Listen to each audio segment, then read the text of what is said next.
Alright guys, today we're talking onions. These little beauties are a staple in kitchens around the world, and for good reason. They're versatile, packed with flavor, and once you get the hang of it, growing them is a piece of cake. Whether you're a seasoned gardener or just starting out, I'm going to walk you through my top tips for getting the best onion harvest you've ever had. Let's get to work.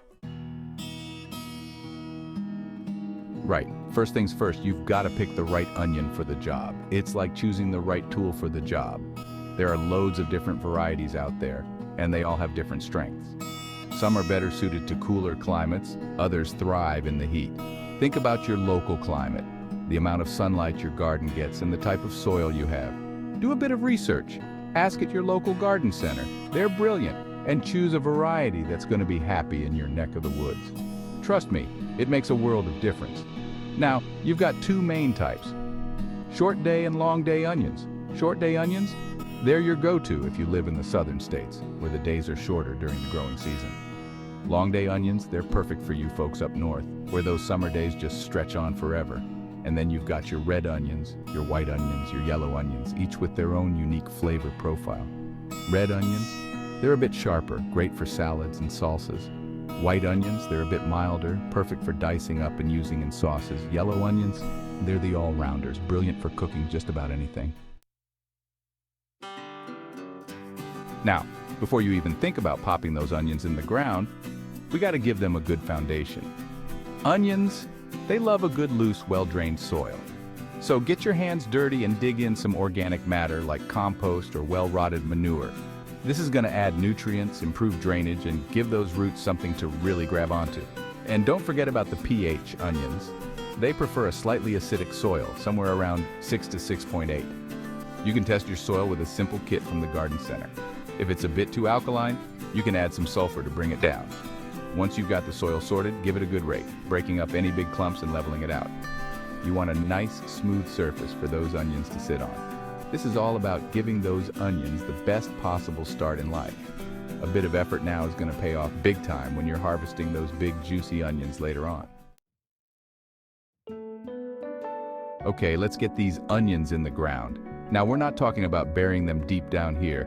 You just want the tips of those sets or seedlings peeking out above the soil. About an inch or so deep is perfect. Spacing is key too. Give those onions room to breathe. I like to plant mine about 4 to 6 inches apart. This gives them plenty of space to spread out and grow big and strong. Now, if you're planting onion sets, which are basically little baby onions, make sure the root end is pointing downwards. That seems obvious, but trust me, it's easy to get mixed up in the heat of the moment. If you're using seedlings, gently tease them out of their pots, being careful not to damage the roots. Pop them in their little holes, firm the soil around them, and give them a good watering in. Onions, they're thirsty little fellas, especially when they're first getting established. So make sure you give them a good drink regularly, especially during dry spells. But here's the thing, you don't want to drown them. Soggy soil can lead to rot and disease. So aim for consistently moist soil, but not waterlogged. A good way to check is to stick your finger about an inch into the soil. If it feels dry, give them a good watering. If it feels damp, you're all good. And here's a little tip water in the morning whenever you can.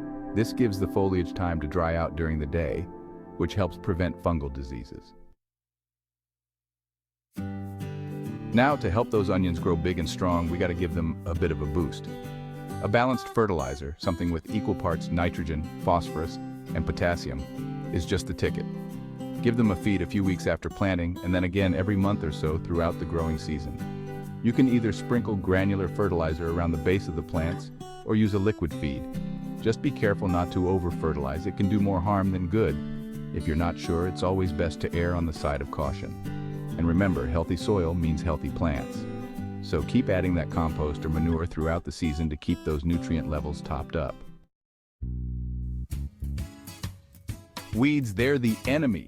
They'll steal all the nutrients and water that your onions need, leaving them weak and stunted. So we got to keep those weeds under control. The best way to do this is to hoe regularly, chopping off those weeds at the base before they have a chance to take hold. And don't be afraid to get your hands dirty and pull out any stubborn ones by hand. You can also use a mulch, like straw or wood chips, to help suppress weeds. And if you're really struggling, you can use a weed killer, but always choose a selective one that won't harm your onions. Just remember, a little bit of effort on the weeding front goes a long way.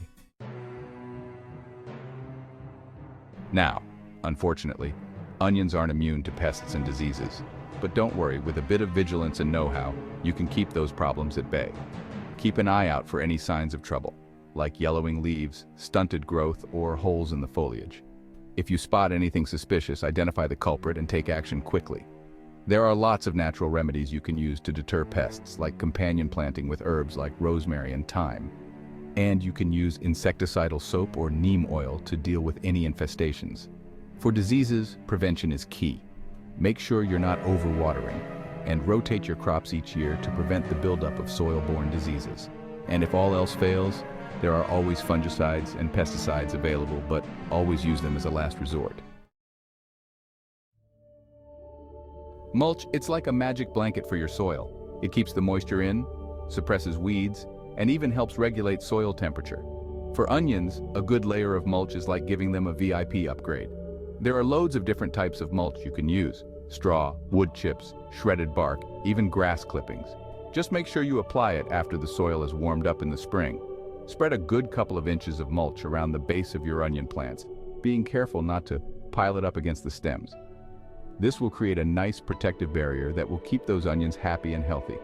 And the best part? As the mulch breaks down, it adds even more organic matter to your soil, making it even more fertile for future crops. It's a win-win. Companion planting. It's like creating a little neighborhood of happy plants. Certain plants, when grown together, can actually help each other out.